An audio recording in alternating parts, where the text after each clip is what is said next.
नमस्कार दोस्तों, स्वागत है आप सभी का हिंदी नेट सेट अध्ययन में। तो देखते हैं आज नाटक अंधा युग धर्मवीर भारती जी का।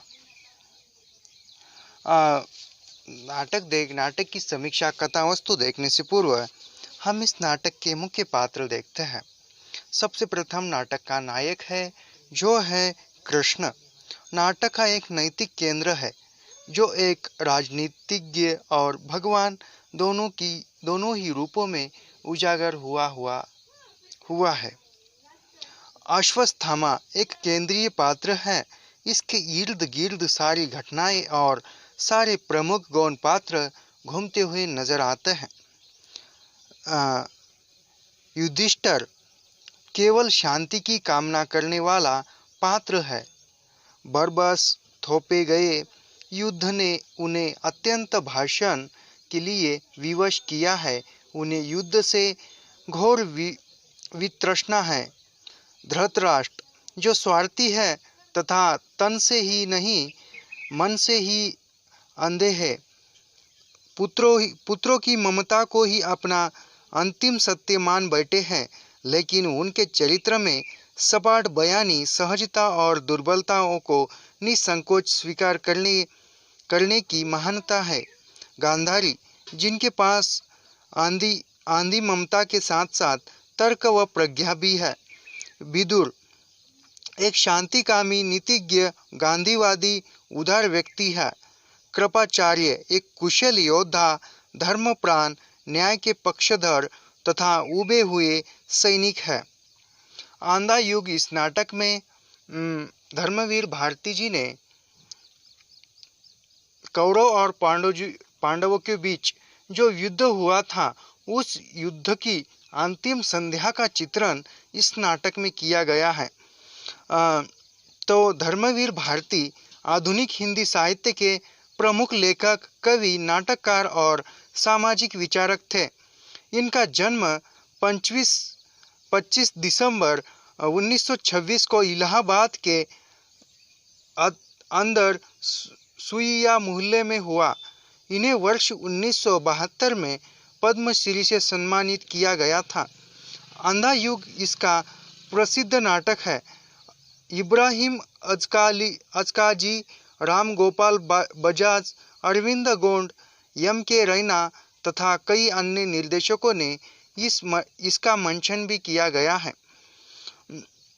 अंधा युग रीति काव्य का प्रकाशन वर्ष 1955 है। इसकी रचना धर्मवीर भारती द्वारा की गई है। यह हिंदी काव्य नाटक है। इसका कथानक महाभारत युद्ध के 18वें दिन से लेकर श्री कृष्ण की मृत्यु तक के क्षण पर आधारित है। इस गीति काव्य में विभिन्न पात्र हैं, जैसे अश्वत्थामा, गांधारी, धृतराष्ट्र, कृतवर्मा, संजय, वृद्धयाचक, व्यास, विदुर, युधिष्ठिर, कृपाचार्य, युवत्सु, गूंगा, भिखारी, बलराम, कृष्ण आदि इस नाटक के पात्र हैं। इस गीति काव्य का आरंभ मंगलाचरण से होता है। इस काव्य नाटक का प्रथम अंक कौरव नगरी है, तो दूसरा अंक पशु का उदय, तीसरा अंक अश्वत्थामा का अर्ध सत्य, चौथा अंक गांधारी का शाप, पांचवा अंक विजय एक क्रमिक हत्या। अंतिम अध्याय प्रभु की मृत्यु के साथ ही इस नाटक का समाप्त होता है। अंधा युग एक दृश्य काव्य नाटक है। इसमें अधिकांश वाद मुक्त छंद और तुकांत कविता का मिश्रण है। इसका कथानक महाभारत युद्ध की समाप्ति काल से शुरू होता है। इसमें युद्ध के औचित्य को चुनौती दी गई है। कृष्ण भगवान द्वारा कहे गए शब्द को विवाद में खींचा गया है। महाभारत में धर्म युद्ध का पालन किया गया है। इसमें कुटिल योजनाओं की झलक दिखाई गई है। इसमें पात्रों के चारों ओर की आभा हटाकर उन्हें एक सामान्य मनुष्य की भांति चित्रित किया है। अंधा युग नाटक में मनुष्य की भावनाओं का सजीव चित्रण किया है। श्री कृष्ण ने गीता में अर्जुन को भले ही सत्य के लिए युद्ध करने का संदेश दिया है, लेकिन युद्ध में महानायक विध्वंस देकर सभी का मन खिन्न हो गया था। ऐसा प्रतीक हो रहा था कि जिन आदर्शों के लिए पूरा युद्ध लड़ा गया था वे सारे आदर्श झूठे थे। धृतराष्ट्र और गांधारी यह जानते हुए भी कि उनके पुत्र धर्म की ओर से युद्ध नहीं कर रहे हैं, उन्होंने अपने पुत्रों की जीत की आशा लगा रखी थी। यही उनकी ममता थी। अश्वत्थामा प्रत्यक्षित तथा प्रतिशोध की भावना में जल रहा था। पूरे हस्तिनापुर में निराशा का वातावरण था। युद्ध के बीभत्स में चेहरे को भारती जी ने बहुत सुंदर रूप से चित्रित किया है। उपर्युक्त दृश्य काव्य में भारती जी ने बहुत सुंदर रूप से चित्रित किया है। उपर्युक्त दृश्य काव्य में पहरेदारों के माध्यम से किसी घटना को दूर से देखने वालों के मानसिक द्वंद्वों का चित्रण भी किया है।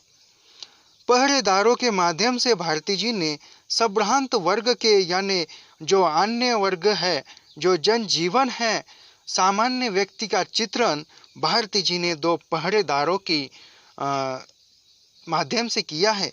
साथ ही इस बार बार मर्यादा तोड़ने पर उसका जो परिणाम होता है वह परिणाम क्या है, यह भारती जी ने श्री कृष्ण के पात्र के माध्यम से बताया है। और साथ ही कुटिलता और नैतिकता का त्याग, नैतिकता को छोड़कर जो चलते हैं उसका क्या परिणाम होता है, वह तत्कालीन की स्थिति से आज वर्तमान समय का चित्रण भारती जी ने अतिशय स्मार्मिक हृदय स्पर्शी चित्रण किया हुआ दिखाई देता है।